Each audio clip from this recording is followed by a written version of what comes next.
8 août 2016, 8 août 2020, cela fera exactement 4 ans que le maréchal du Tchad, Idriss Déby Itno, a été investi pour un nouveau mandat.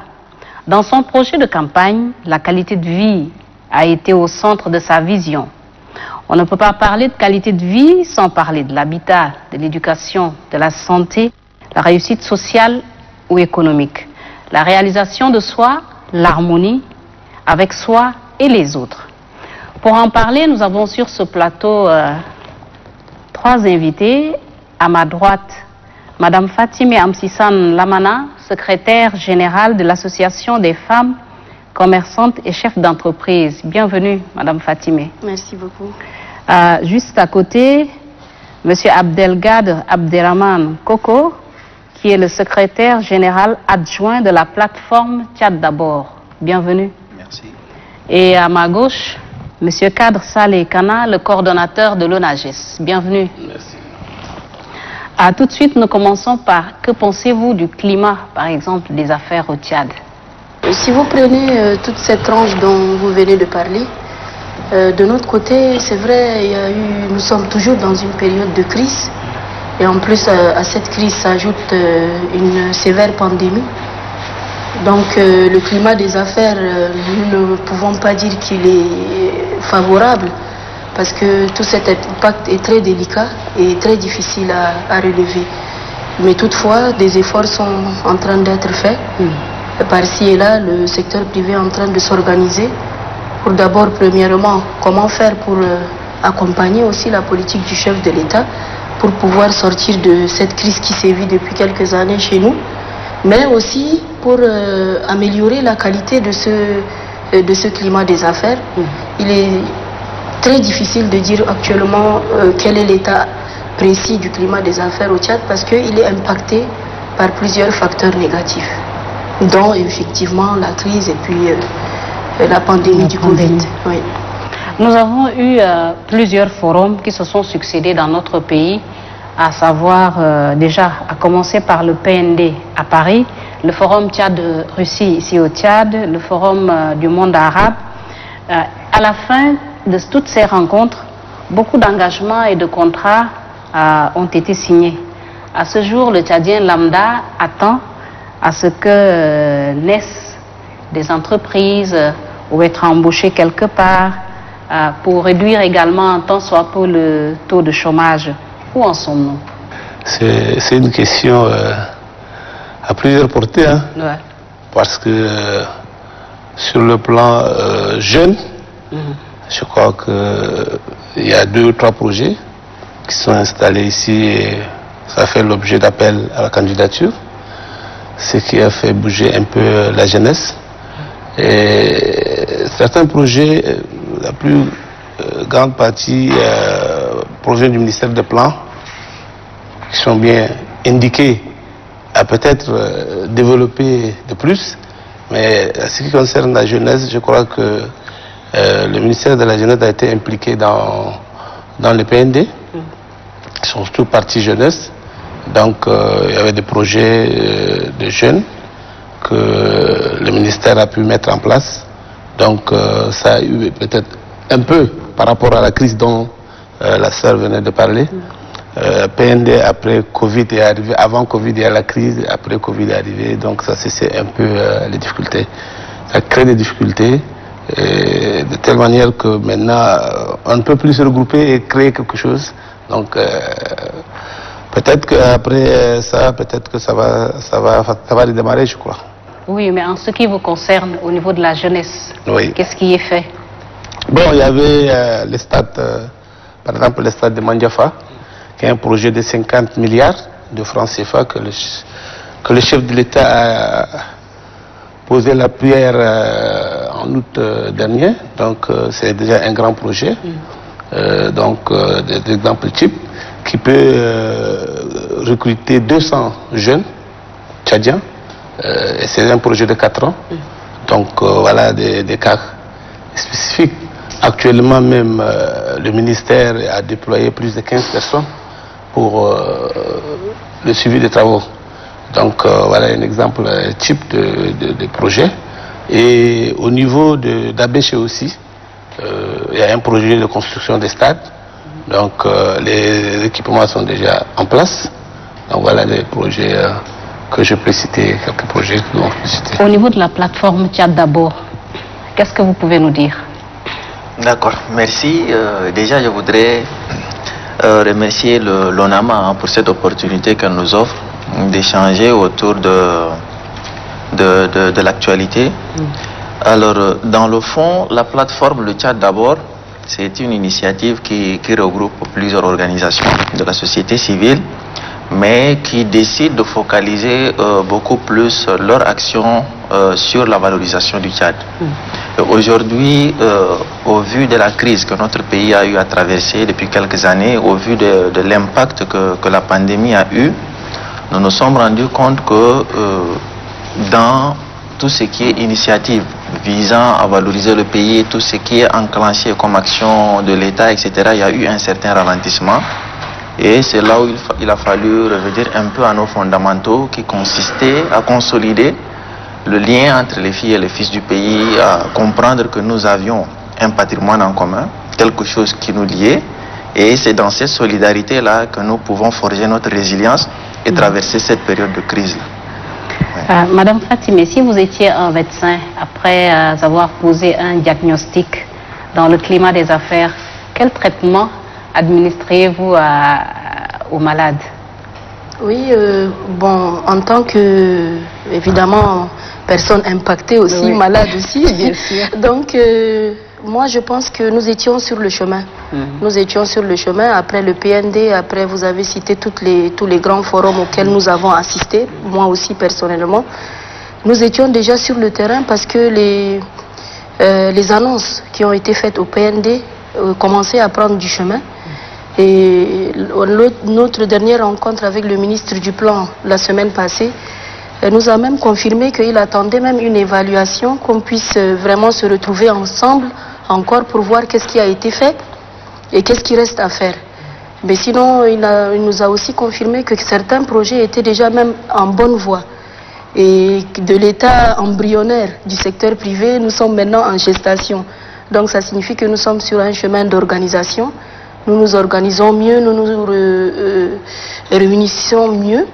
Nous venons d'ailleurs de renouveler les organes de la Chambre de commerce, où on a eu les élus consulaires. On attend la liste définitive. Il y aura une élection qui va mettre donc à la tête de cette équipe un autre président. Donc nous attendons vraiment comme traitement ce redémarrage. Comme a dit mon frère Kader Saleh, il y aura une reprise. Si ce n'était que le Covid, je pense que nous avions déjà le pied à l'étrier. Le gouvernement aussi est en train de nous appuyer pour pouvoir vraiment tenir tête. Et nous attendons que cette grande dette aussi que les opérateurs économiques ont sur l'État puisse être même au moins épurgée. Beaucoup d'efforts ont été faits, nous attendons des résultats concrets. Cependant, le seul traitement, c'est le travail. Il va falloir travailler fort, il va falloir collaborer, que l'État puisse vraiment mettre cette passerelle de dialogue entre le secteur privé et le secteur public. Nous attendons le démarrage même d'un comité de réflexion économique qui a été mis en place par le président. Nous attendons donc ce redémarrage avec beaucoup d'enthousiasme. C'est vrai, beaucoup de choses ont été faites dans le domaine de l'entrepreneuriat, mais est-elle vraiment effective, l'entrepreneuriat féminin, comme, oui, comme en ce qui concerne la jeunesse? Bon, est-ce que cet entrepreneuriat-là est vraiment effectif? Bien sûr, bien sûr. Comment? Bien sûr, parce que là, les jeunes, quand on dit entrepreneuriat, les jeunes, hein, ils se regroupent, ils viennent vers l'ONAGES, et l'ONAGES leur octroie des crédits. Et ces crédits, les jeunes, ils créent par exemple des sociétés, des entreprises, des salons de coiffure et autres. C'est ça l'entrepreneuriat des jeunes. Donc on avait servi par province, parce que nous avons dit que tous les Tchadiens doivent profiter de ce que le gouvernement met à leur disposition.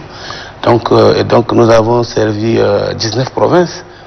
Et moi personnellement, j'ai fait des tours à Moundou, à Sarr, à Béché, à Biltine, il y a des gens aujourd'hui qui ont recruté des gens, qui ont recruté des personnels et qui payent ces gens. Et ils remboursent les crédits. Donc, l'entrepreneuriat est effectif.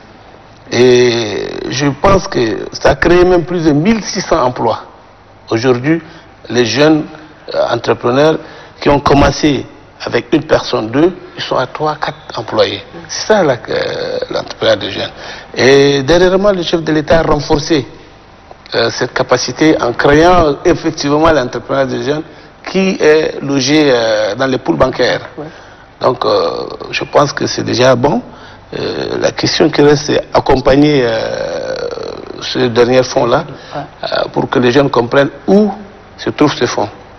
Beaucoup de gens ne comprennent pas aujourd'hui que ce fonds est logé dans les banques et puis c'est les poules bancaires qui gèrent. Ils pensent que c'est toujours l'ONAGES qui le gère. Donc, il y a cette incompréhension-là que peut-être avec le temps, on va essayer de les informer officiellement ou bien faire de communiquer. Oui, faire assez de sensibilisation. Faire de sensibilisation pour qu'ils savent là où ils peuvent aller déposer leur dossier. Madame Fatimé, qu'en est-il de l'entrepreneuriat féminin? L'entrepreneuriat féminin aussi a marqué ses pas. Je voudrais revenir sauter sur l'entrepreneuriat jeune, dont le fonds dont il parle, qui a été promis et puis placé par le chef de l'État et dont le décret d'application même est sorti. Et maintenant, nous, on s'est organisé en plateforme écosystème, qui est une plateforme d'à peu près 15 organisations qui suivent les jeunes de la société civile. Et aussi, nous sommes donc les responsables de l'entrepreneuriat et qui avons en autre entité des jeunes, comme tels que des incubateurs. Nous nous sommes réunis parce qu'on s'est dit qu'il faut aller vers les responsables et leur dire que nous sommes les acteurs principaux. Il faut que les choses se fassent avec nous. Et les choses doivent se faire avec nous et s'adapter à nos conditions. Le jeune Tchadien est timide. Le jeune Tchadien, quand il démarre, il a besoin d'être coaché. Il a besoin d'un mentor. Il a besoin d'un suivi. On ne peut pas le lâcher comme ça, l'amener à un guichet et lui dire, écoute, tu te présentes à un guichet, tu amènes un projet. Non. C'est pour ça que nous avons décidé de se mettre ensemble pour aller voir donc tous les acteurs étatiques concernés. Ils nous ont bien reçus. On a émis nos doléances. On leur a dit, cette manne doit être vraiment traité comme il le faut. Il faut que les jeunes en profitent. Concernant par exemple les petits projets qui sont financés par l'ONAGES, moi je pense qu'il va falloir aussi s'appuyer sur un devoir de résultat. Un devoir de résultat selon lequel le jeune, lorsque vous lui donnez un petit montant, il va acheter son petit téléphone à côté, il va acheter sa moto, mais l'entrepreneuriat c'est une pérennité. Lorsque vous avez par exemple une boîte de chocolat ou bien une boîte de lait et c'est écrit since telle année, c'est que c'est dans la durabilité. L'entrepreneuriat, ça prend du temps. Donc, il y a des entreprises aujourd'hui dans le monde qui ont 200, 300 ans même, certaines. Il faut que cet entrepreneuriat soit fait dans la durabilité. Et il faut que les jeunes soient accompagnés. Il faut qu'il y ait une structure. Et ils ont déjà au préalable leur incubateur. Pourquoi ne pas s'associer à ces incubateurs, leur donner les moyens de suivre ces jeunes pour qu'au fin, on ait des résultats palpables. Parce que le chef de l'État, il a mis son quinquennat au nom de la jeunesse et de la femme. Donc, il attend un résultat. Il faut que ce suivi ait vraiment lieu pour que, à la fin, on ait des entrepreneurs types qu'on peut présenter, qui ont créé des emplois, qui ont créé des revenus, mais qui se passeront dans la durabilité. C'est ce que je voulais aussi Quels préciser. sont, par exemple, ces projets phares au niveau de la jeunesse, au niveau de la femme, au niveau même de la plateforme, le Tchad d'abord, qui puisse vraiment faire savoir au chef de l'État qu'effectivement, il n'est pas en train d'intervenir dans le vide. Quels sont ces projets? Alors effectivement, dans cette logique-là, nous sommes orientés beaucoup plus vers un travail d'orientation et de conscientisation. Mais en termes d'activités génératrices de revenus, en termes de promotion de l'entrepreneuriat, ce sont beaucoup plus les organisations membres de la plateforme qui, à leur niveau, dans le cadre de leur plan d'action respectif, essayent d'apporter un plus sur ce plan-là. Alors, je voudrais insister sur un point qui vient d'être évoqué en parlant de la culture entrepreneuriale. Parce que c'est quelque chose qui nous manque cruellement. Il y a eu des initiatives qui ont été lancées en milieu jeune, notamment les différentes éditions de la Semaine mondiale de l'entrepreneuriat qui a été organisée pour sensibiliser la jeunesse sur la nécessité de ne pas prendre son diplôme et se tourner vers la fonction publique, de comprendre qu'on a la possibilité d'être créateur de richesse, d'être créateur d'emplois. Et c'est à travers maintenant ces différentes initiatives-là que le chemin a été entamé, hein, si on peut le dire ainsi. Mais dans le fond, ces jeunes qui nécessitent ces orientations-là, ils ont besoin d'incubateurs qui ont des capacités, qui ont des moyens. Les incubateurs, ils font avec ce qu'ils ont. Ce n'est pas suffisant. Et les politiques qui sont orientées vers la promotion de l'entrepreneuriat des jeunes associent rarement les acteurs de cet écosystème-là. C'est là où je voudrais un peu appuyer l'intervention de Mme Fatimi Amsissane pour dire qu'il y a réellement nécessité, au-delà de l'aspect purement financier, d'avoir ce volet accompagnement technique suivi et d'associer les acteurs sur le terrain pour un meilleur impact. Parce qu'au finish, c'est l'impact qui est recherché.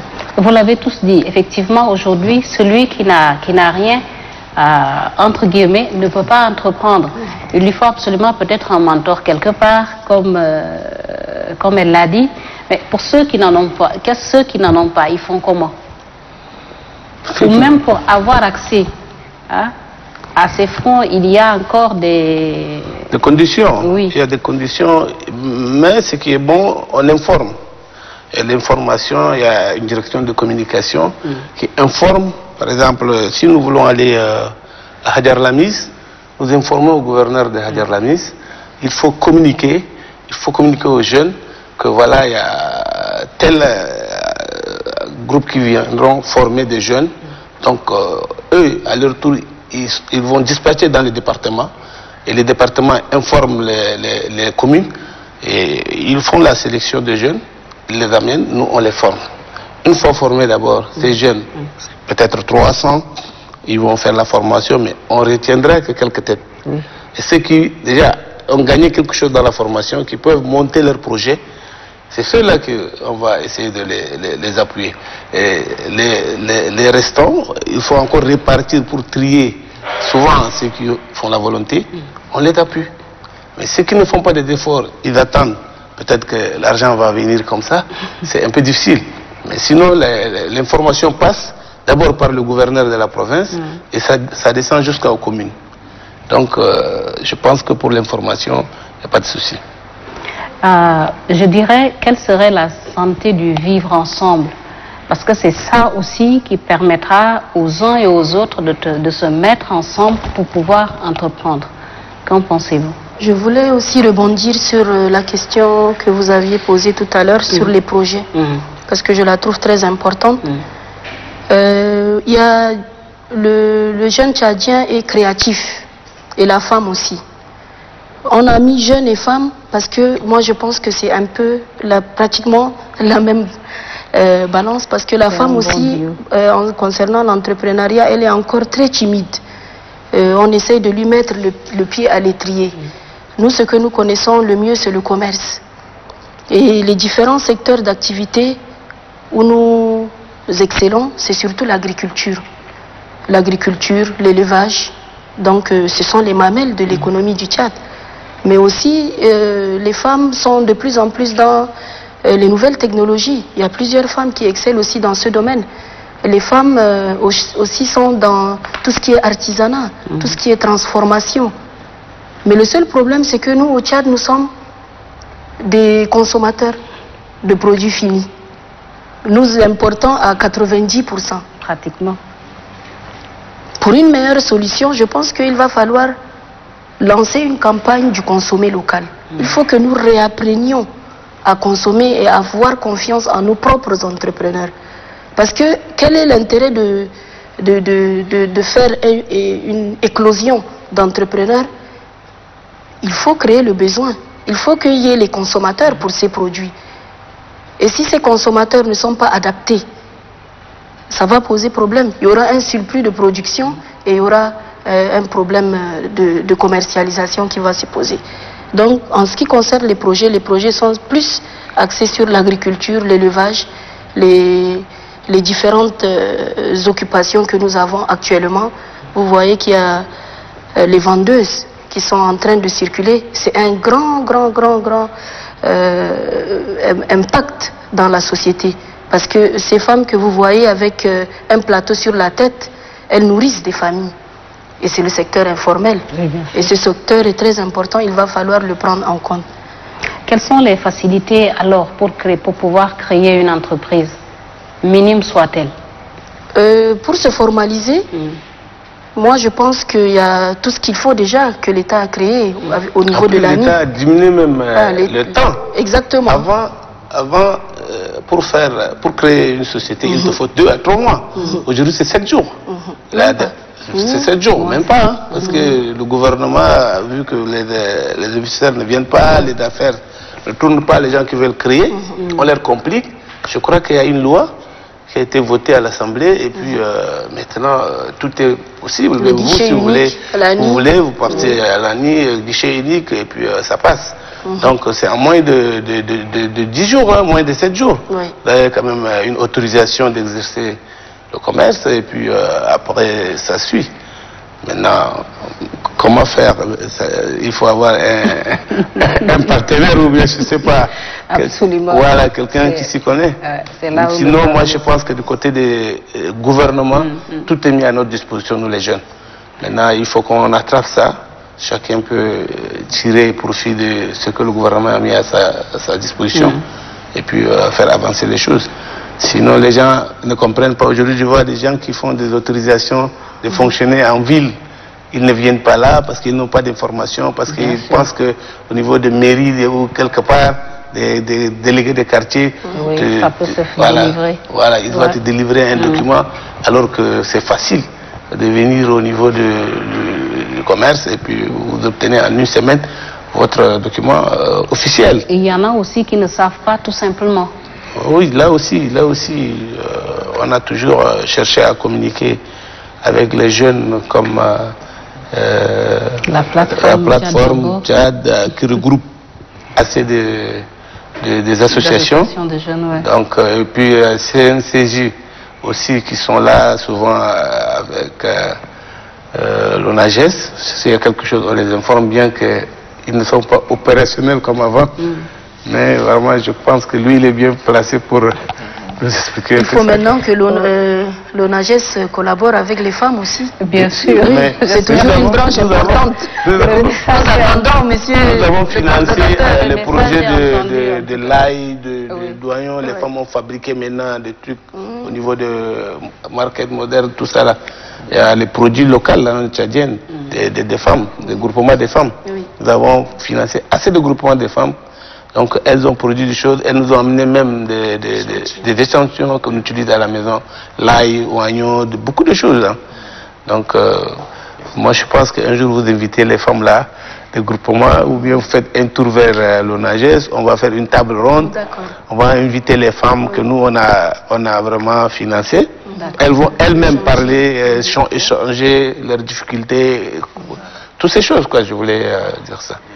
Revenons sur le vivre ensemble, parce qu'aujourd'hui, sur les réseaux sociaux, il y a beaucoup plus ce qu'on appelle l'incitation à la haine. Que fait Tchad d'abord dans ce sens? Alors effectivement, c'est un phénomène qui était un peu latent et ces derniers temps, ça commence par être remis à flot et c'est bien dommage. C'est justement dans cette perspective-là que nous avons orienté la grande partie de notre énergie. Le constat de départ était lequel?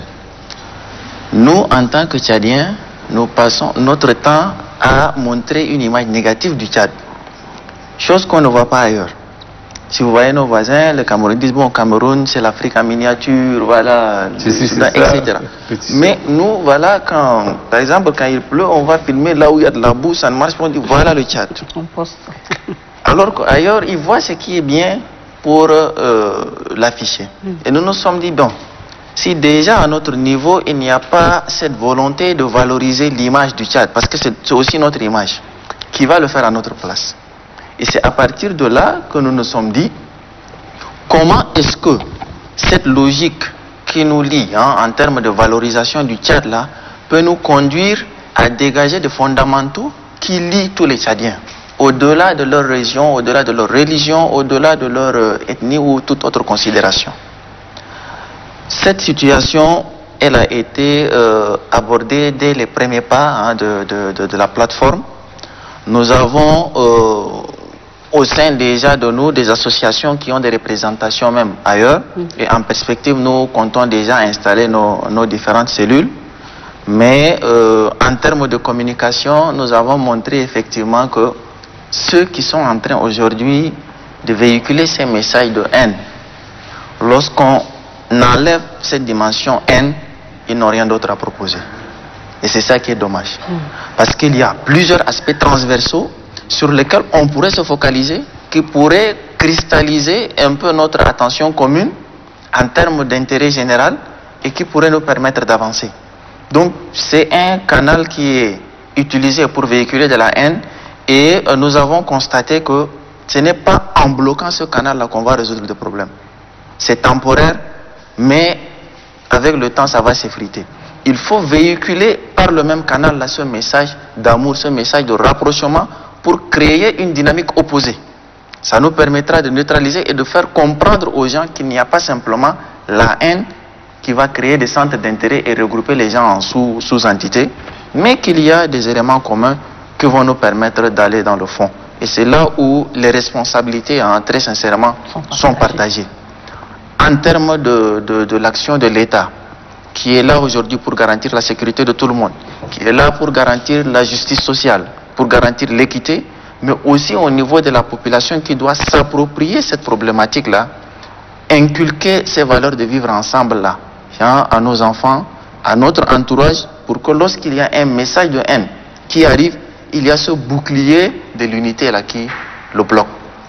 Donc voilà un peu de manière succincte les éléments sur lesquels nous on est en train d'insister davantage pour éviter que la haine ne puisse investir tous les esprits et on véhicule les solutions. Madame Fatimé, quelle lecture feriez-vous de cela en tant que femme, en tant que mère, en tant que fille? Quelle lecture feriez-vous de cette façon de faire? Oui, ce phénomène nous inquiète, il nous interpelle tous, surtout que selon les petites interrogations que nous avons posées ci et là, c'est pas un phénomène d'antan. Nos parents ne vivaient pas de ce genre de comportement. Nos parents, lorsqu'ils ont mis en place leur société, leur méthode d'habiter, leur tradition, leur culture, il n'y avait pas la haine. Et les mariages permettaient aussi d'éradiquer ce genre de haine. Cette remontée de haine est un problème de comportement. C'est peut-être un problème qui est né après les événements. Peut-être que nous étions peut-être même mon petit frère n'était même pas là et nous-mêmes nous étions très petits, on ne sait pas ce qui s'est passé. Mais semblerait-il que ce phénomène est né surtout après l'éparpillement, après le désordre de la guerre, et il faut maintenant resserrer les cœurs. Et comment le faire? Les réseaux sociaux, c'est pas un espace pour laver le linge sale des Tchadiens. Les réseaux sociaux, c'est par exemple, Facebook. Si vous lisez même le terme Facebook, c'est le livre des visages, c'est le livre du bonheur. Les gens sont censés exposer leur vie de bonheur, leurs photos de famille, leurs photos de jardin, leurs vacances. Mais ce n'est pas un endroit où les Tchadiens doivent s'entre-déchirer. Il y a un temps pour tout. Et il y a un temps pour que la jeunesse se rende compte que c'est elle qui est la vieillesse d'aujourd'hui. Donc, est-ce que c'est ce résultat qu'elle veut laisser à sa future progéniture, à la génération prochaine? C'est ce souvenir d'entre-déchirement, ce souvenir de haine. Moi, je pense qu'en tant que femme, ce comportement doit être pris à la base. Chaque personne est responsable Chaque personne est responsable de son enfant, de lui inculquer les vraies valeurs qui font d'un être humain un être viable, un être humain, un être qui peut impacter positivement la vie de la société. Donc nous allons devoir véhiculer une information selon laquelle chaque famille doit bien contrôler l'éducation de ses enfants. Pour que après on se dise pas que oui, ce poste d'hier c'était le fils de tel. Donc donc les choses vraiment, les jeunes ne se rendent pas compte, mais c'est du fil en aiguille et ça perturbe énormément la vie de la société. Le savoir-vivre, le vivre ensemble est perturbé, les gens se sentent offensés, les gens se sentent détruits entre eux, et ça c'est maintenant à cette génération-là de se rendre compte et de véhiculer des grands messages, de faire vraiment des grands débats, de se retrouver à chaque instant, même dans les écoles, dans les fins fonds des villages. Il faut réinculquer ce type de savoir-vivre que nous avions toujours eu au Tchad. Monsieur Kadr Saleh, est-ce que cela n'impacte pas négativement la qualité de vie? Bien sûr. De la jeunesse. En résumant ce que les deux autres ont dit, moi je pense que ça impacte même sur l'État. C'est pas seulement la jeunesse, c'est pour tout le monde. Donc si aujourd'hui, ce que venait de dire mon petit frère et puis ma soeur, je n'arrive pas à comprendre, c'est grave. Je comprends que l'État tchadien, le gouvernement, tout le monde doit s'impliquer pour que nous puissions sortir cette idée méchante là de la tête de tout le monde. Voilà ce que moi je peux dire, parce que j'ai toujours combattu ça. À chaque fois qu'on sort, on explique un peu le pourquoi les autres s'en prennent aux autres. Donc moi je condamne ça, et puis nous sommes appelés à toujours conseiller les jeunes, chaque fois dans les réunions, que la haine, ça sert à rien. Et les réseaux sociaux, c'est un truc où tu sais, quelque part, tout ce que tu écris est sauvegardé. Bien sûr. Vous avez en virtuel, il y a des gens qui ne savent même pas comment l'utiliser. Ils mettent sa vie, ou bien après, ça veut dire que si tu fais, par exemple, tu écris aujourd'hui, nous sommes en 2020, ça peut être rattrapé en 2040. Bien sûr. Voilà, parce qu'on l'a stocké quelque part, tout ce que toi tu as comme données. Aujourd'hui même, le Word, l'Excel et autres que nous utilisons, c'est dangereux. On utilise parce que c'est un logiciel. Mais quelque part, le logiciel est sauvegardé quelque part. Bien sûr. Et quand tu dis WhatsApp, je suis en sécurité, quelle sécurité? Rien du tout. Donc je vais dire à ces gens-là que l'informatique, ce sont des gens qui ont créé. Donc ces gens ont quand même la possibilité de garder vos informations quelque part. Le jour où tu décolles, ils vont te faire sortir ces informations. Donc je conseille les jeunes tchadiens à changer, à comprendre que nous aimons ce pays, eux aussi ils le font. Quel message vous auriez pour tout jeune homme ou femme qui veut aujourd'hui entreprendre, mais qui pense que le climat des affaires n'est pas très sain? Quel message aviez-vous pour eux? Que ce soit les jeunes, que ce soit au niveau de l'entrepreneuriat féminin, que ce soit également au niveau de... Bon, en tant qu'entrepreneur, mais le climat des affaires, c'est un comportement.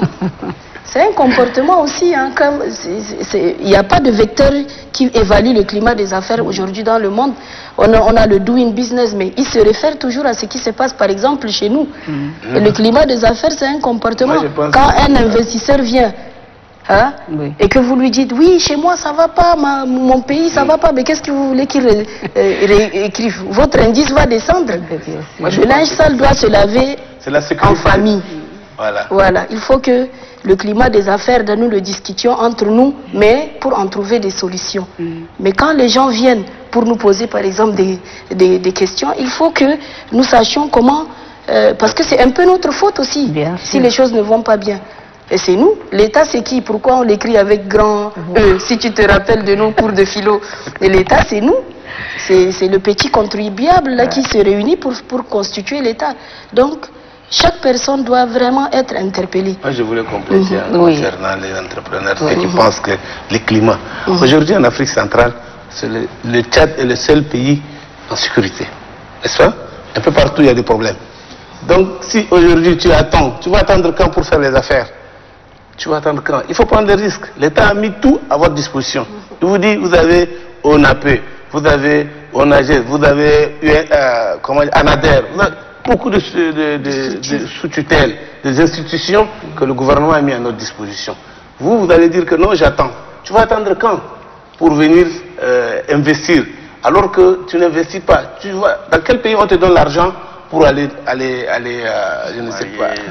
Voilà, donc aujourd'hui le gouvernement tchadien met des moyens, il dit venez les jeunes, venez chercher. Qu'est-ce que tu attends? Tu viens, tu écoutes ce que les gens disent et tu respectes les conditions et puis tu t'engages. Maintenant si ça ne marche pas, c'est à l'État de voir, ou bien à l'institution qui donne les crédits, de dire que voilà, telle personne a fait ça, mais au lieu de rembourser, on peut échelonner le remboursement. Quand tu restes à la maison, bien tu restes devant ton ordinateur, tu dis que le climat est malsain, le climat est... C'est ça, ça fait partie de ce que vous venez de dire tout à l'heure. Je voudrais rebondir sur ces propos-là, Ouais.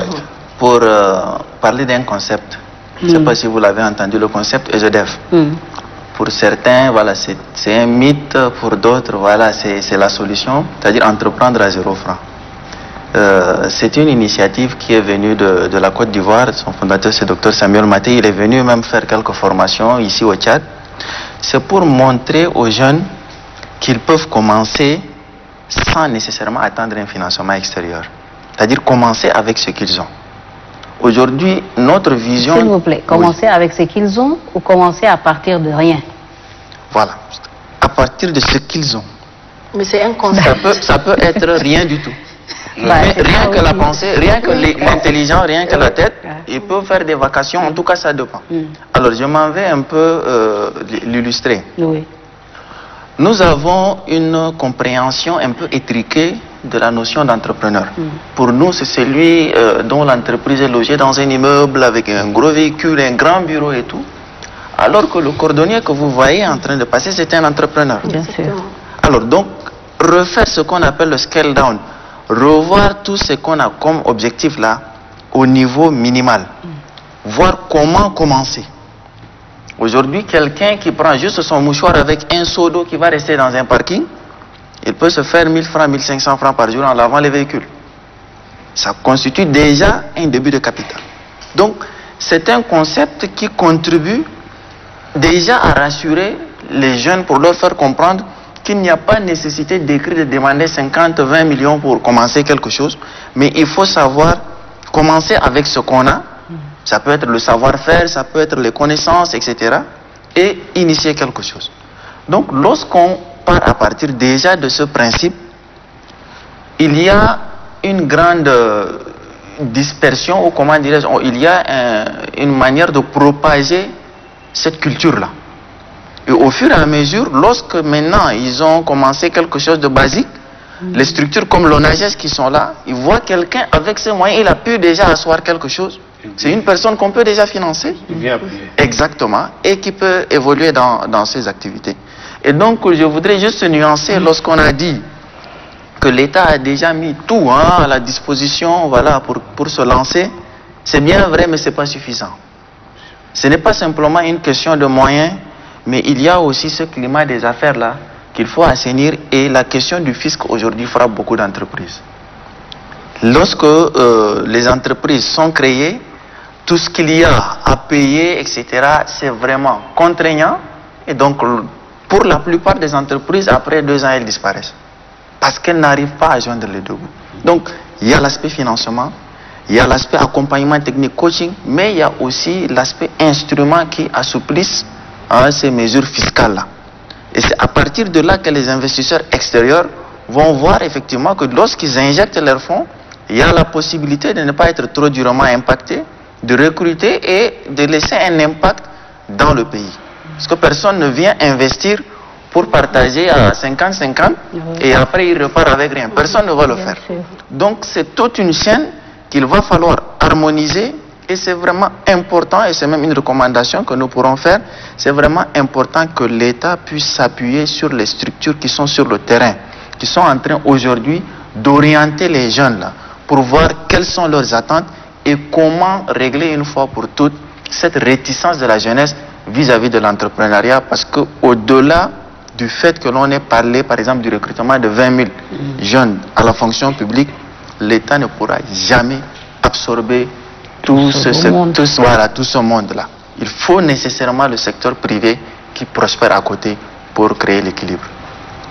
Je dirais, est-ce que nos sœurs du monde rural sont-elles impliquées dans ce processus d'entrepreneuriat?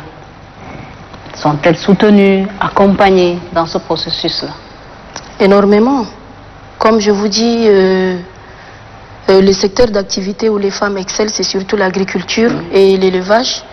Il y a aussi quelques-unes qui sont dans le petit commerce, qui sont dans tout ce qui est alimentaire, agroalimentaire, transformation. L'autonomisation de la femme a eu beaucoup d'impact au niveau rural. Beaucoup d'efforts sont faits, mais le problème qui se pose, c'est aussi l'analphabétisme. Moi, je pense que la place, que ce soit de la jeune femme ou du jeune homme, c'est surtout d'abord à l'école. Pour moi, l'entrepreneuriat a commencé à l'école. Il faut très vite orienter les jeunes. Parce que même si vous voulez entreprendre et que vous avez déjà un handicap d'une connaissance quelque part, et avec ce monde qui évolue comme je ne sais pas quoi, c'est très difficile de pénétrer un marché sans cesse performant. D'abord, il faut se s'outiller très tôt. Laisser le plus possible les filles à l'école, les orienter aussi, si possible. Il y a plusieurs écoles d'entrepreneuriat aujourd'hui. Il y a l'entrepreneuriat rural qui est là. La femme, si elle est formée, elle est capable de tout faire. Elle est capable de tout faire. Et surtout avec les instruments juridiques aujourd'hui qui ont accru même la protection de la femme, elle peut être responsable d'une très grande entreprise autant qu'être responsabilisée dans les hautes fonctions. Comme vous le voyez, les femmes sont partout. On a nos sœurs qui sont avec vous ici dans l'audiovisuel qui représentent vraiment la fierté féminine. Donc l'entrepreneuriat en milieu rural existe, mais il est handicapé par l'analphabétisme. Il faut des structures conséquentes. Il faut s'adapter. Il faut aller pas à pas. Comment faire? Par exemple, il faut 46 000, 47 000 pour aller au guichet de l'ANI et créer son entreprise. La femme rurale n'a pas ça. N'a pas ces moyens, bien sûr. Mais il faut les mettre en coopérative. La coopérative, selon les normes de l'OHADA, c'est un grand impact. Aujourd'hui, il y a de très grandes coopératives. Il faut faire des partenariats de coopératives. Il faut faire des échanges d'expériences avec ces femmes qui sont déjà en coopérative, qui sont dans la poterie, qui sont dans la transformation des farines infantiles, les femmes qui sont dans la peau, les femmes qui sont dans le karité. Les produits locaux. Les produits locaux. Comment faire pour accompagner surtout ces femmes? Nous, au niveau de l'AFSET, nous faisons ce que nous pouvons. Mais nous avons besoin du premier incubateur, c'est-à-dire l'État. Comment l'État va nous appuyer à aider ces femmes à sortir de la pauvreté? Parce que si vous sortez une seule femme de la pauvreté, c'est toute une famille qui suit. Et si nous mettons ensemble 8, 9 femmes en coopérative, qu'elles opèrent ensemble, qu'on puisse leur apprendre à percer dans un marché, à améliorer la qualité de leurs produits, moi je pense que ce serait vraiment un impact même dans le développement de notre pays que de mettre à profit l'entrepreneuriat féminin en milieu rural. Et je vous rappelle aussi que nous avons une bonne nouvelle pour l'entrepreneuriat féminin parce que dernièrement, il y a un projet de loi qui a été adopté par l'Assemblée et nous attendons vraiment avec impatience. Et tous ces petits problèmes-là vont se reverser dans ce secteur. Nous faisons... J'ai constaté que les femmes ont pris une grande partie. Mais bien sûr. Mais parce qu'on travaille. C'est bien ça. Osez miser sur les femmes. Vous ne serez pas déçus. En tout cas, je reviens au coordonnateur. Quel message vous avez pour les jeunes qui veulent vraiment entreprendre en dehors de tout ce qui tourne tout autour de l'entrepreneuriat? Moi, je dis...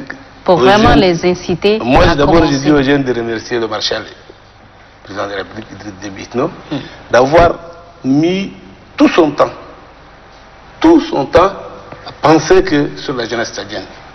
Là, au nom de tous ces jeunes, on les remercie. Le président de la République a fait beaucoup de choses pour la jeunesse, surtout au Tchad. Quand tout à l'heure je citais les institutions sous tutelle, toutes ces choses, si vous les comptez bien, c'est plus de 10. Toutes ces institutions-là s'orientent vers la jeunesse. Jeunesse, quand on dit jeunesse, femmes, hommes, sport, tout, ça fait partie de la jeunesse. Aujourd'hui, je suis un peu roulé dans la sous-région, il n'y en a pas ailleurs. Ailleurs, il y a les taxes sur les réseaux sociaux. Aujourd'hui, il n'y en a pas au Tchad. Il y en a sur les réseaux sociaux. Les taxes sur les réseaux sociaux. Aujourd'hui, au Tchad, il n'y en a pas. Il y a les taxes dédiées sur la téléphonie mobile et autres. Mais, à part ça, il y a aussi les taxes sur les réseaux sociaux. Il n'y en a pas au Tchad. Le gouvernement a ouvert un chantier que les jeunes doivent profiter. Donc moi j'appelle les jeunes à venir vers toutes ces institutions-là, telles que disait l'agriculture et l'élevage. Il y a ANADER, il y a ONPTA qui s'occupe des artistes, de toutes ces choses. Tout comme il y en a assez, ONAP, ONPTA, tous ces mondes-là, nous sommes là, c'est pour appuyer la jeunesse. Donc c'est pas comment dirais-je, au marshal de descendre au terrain pour peut-être leur dire venez. C'est à nous les jeunes d'appeler les autres de venir. Au lieu de dire que non, le climat n'est pas bon, essayez de venir, faire un effort, regrouper, et puis comme disait tout à l'heure quelqu'un, peut-être que en regroupant, nous pouvons faire quelque chose de mieux. Donc avec ça, ils peuvent créer leur entreprise et venir vers les institutions sous tutelle. Et puis ils ont des formations, ils peuvent faire de la formation. Eux aussi, ils peuvent être des formateurs qui peuvent former les autres au niveau de leur province. Toutes ces choses-là, aujourd'hui, est là. Maintenant, si d'avance ou d'emblée, tu as peur, je crois que tu ne feras rien. Donc moi, mon appel, c'est que je demande à ces jeunes de venir, de demander plus, comme disait tout à l'heure le jeune, et puis au gouvernement aussi de faire encore un peu plus, parce que tout à l'heure j'écoutais notre frère parler de ça. Donc le gouvernement a fait ce qu'il doit faire, nous aussi on l'accompagne, la jeunesse l'accompagne. Donc nous sommes prêts vraiment à faire plus que ça. Mais comme il l'a dit, en réduisant aussi les fiscs pour pouvoir aider. Les fiscs, là, je peux vous parler que, tu sais, les fiscs c'est dans la sous-région maintenant. On parlait d'Ouada, c'est les textes. Donc nous ne sommes pas tellement chers par rapport aux autres. Là aussi le gouvernement nous écoute, peut-être que le ministre des Finances va essayer de trouver une solution. Mais moi je sais déjà que la durée de création de sociétés là, ça a été réduit, beaucoup de gens étaient contents. Avant, tu payais cher, en plus tu attends jusqu'à peut-être 2-3 mois pour avoir juste, je ne sais pas, une autorisation de fonctionner ou un registre de commerce. Donc là, il y a déjà quelque chose, un impact positif. Donc c'est pas mauvais. Donc, moi je pense qu'au lieu de rester sur les réseaux sociaux critiquer, ils peuvent à partir de leurs réseaux sociaux créer leur société, leurs entreprises et nous écrire par les réseaux sociaux. Ils n'ont même pas besoin de venir même au chat. Tu écris, tu es tchadien, écoutez moi, à partir d'aujourd'hui je peux déjà mettre je ne sais pas comment vous appelez ça, des cellulaires dans les taxis, dans les taxis. Oui. Et puis à partir de France, ils peuvent nous gérer. C'est simple, n'est-ce pas? Et chaque fois quand déjà un taxi est sécurisé, tout le monde va aller vers ce taxi. Bien sûr. Et toi tu es en France, hein, tu gères à distance. Aujourd'hui c'est ce que les gens font. Oui, au lieu de réfléchir pour venir demander à l'État, écoutez moi je ne peux pas venir, je suis peut-être en France ou au Cameroun, mais voilà ce que je propose. Et puis les gens vont adopter. Et Monsieur... adopter, on finance à distance, madame. D'accord, j'espère que vous êtes entendu. Merci. Monsieur Abdelgad Abderrahmane Koko, quel message vous aurez à l'endroit des jeunes comme vous qui vous écoutent et qui vous suivent? D'accord. Alors, mon message, il est à 2 niveaux. Mais avant de le livrer, je voudrais me joindre au coordonnateur de l'ONAGES pour exprimer au moins ce sentiment de gratitude au maréchal du Tchad pour les efforts qui ont été faits. Parce qu'aujourd'hui, les outils qui ont été mis à la disposition de la jeunesse, l'attention qui est focalisée sur la jeunesse en termes d'accompagnement, et déjà même les exonérations qui ont touché le secteur de TIC, technologie d'information et de la communication, font que ce sont des points vraiment qui peuvent servir de catalyseur pour le développement du secteur jeune ici au Tchad. Alors, s'il faut livrer un message, premièrement, c'est pour les jeunes qui hésitent, qui ont un diplôme, qui l'ont sous l'oreiller, qui mettent la chaise devant la porte de la maison et qui regardent en se plaignant. On l'a toujours dit, hein, le travail ne vient pas vous chercher à la maison. Il faut le chercher. Et ce n'est pas tout le monde qui va aller déposer, être recruté quelque part. Il faut réfléchir, il faut trouver des solutions immédiates aux problèmes de sa communauté et en créant ces solutions-là, on peut créer du revenu. Donc, cette logique-là, que chacun puisse l'intégrer et que les structures qui existent, il ne faut pas hésiter à les rapprocher. Si quelque part les gens disent, voilà, les structures de financement pour avoir une audience, c'est pas facile, etc. Il y a déjà des incubateurs qui sont là, oui, à bras ouverts, qui peuvent accueillir des jeunes.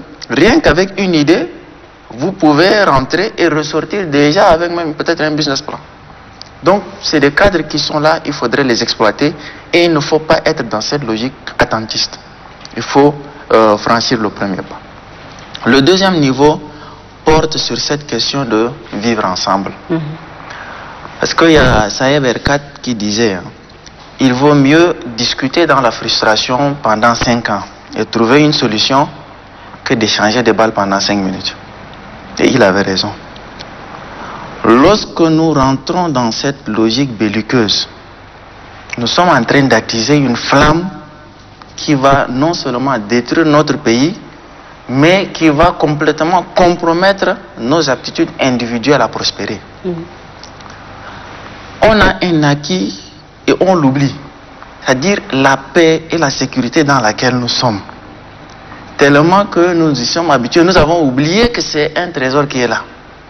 Et à travers déjà ces messages, nous sommes en train de remettre en cause cet acquis-là. Il suffit juste de prendre l'exemple de la Libye. Avant, les gens, ils avaient toutes les facilités.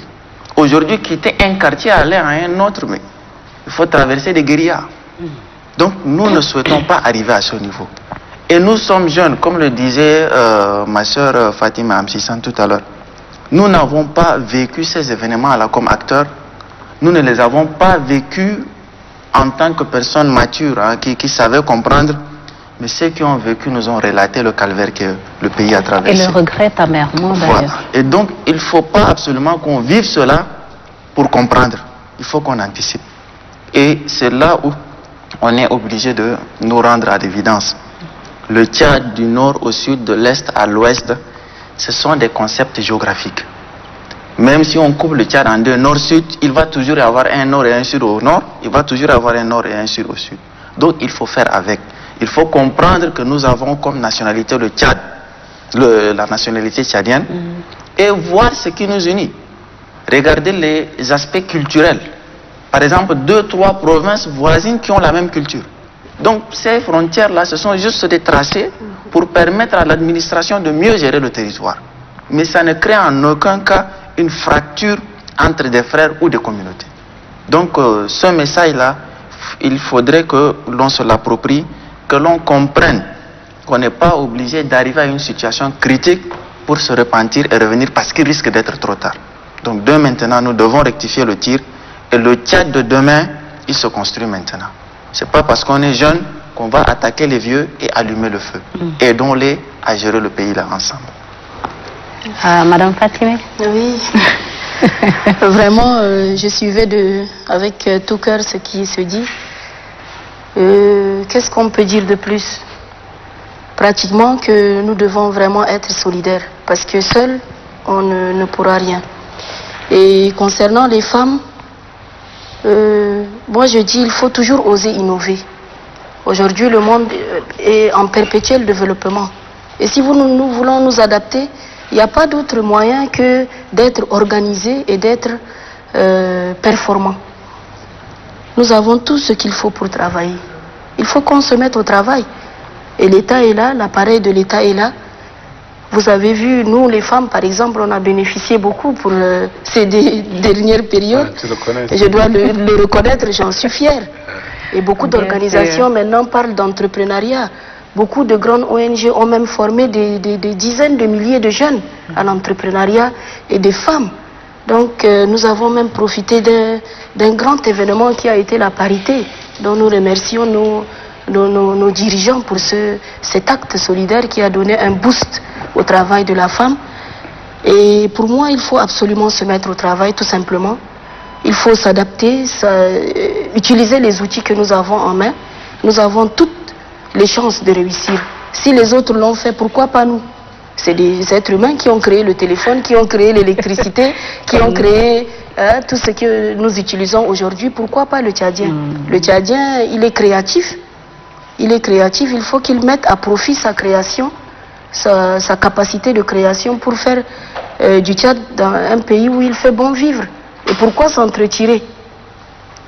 À quelle fin? Comme tu l'as dit, l'exemple est concret de la Libye. La paix n'a pas de prix. Et pour vivre paisiblement, il faut apprendre à se respecter. Il faut être tolérant. Il faut un suivi entre nous. Il faut que les uns et les autres, on se tienne les coudes et qu'on se lève comme avant. D'ailleurs, notre hymne national nous le dit bien, debout et à l'ouvrage.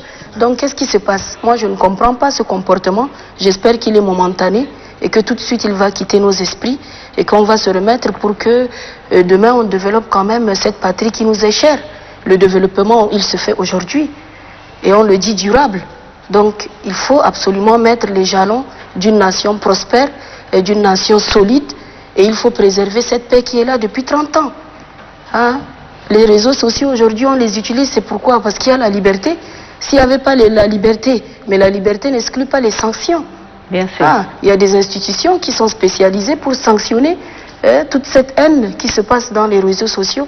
Donc si jamais ces institutions prennent les sanctions contre ces jeunes, ce n'est pas une bonne chose. Ils auront déjà un casier judiciaire, donc ça démarre déjà très mal.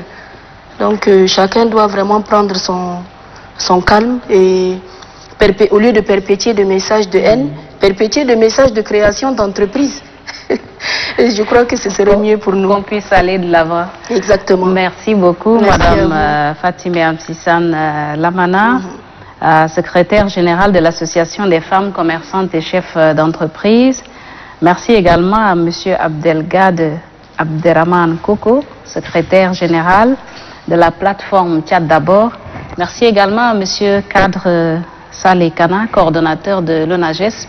Et merci également pour toutes vos plaidoiries finales.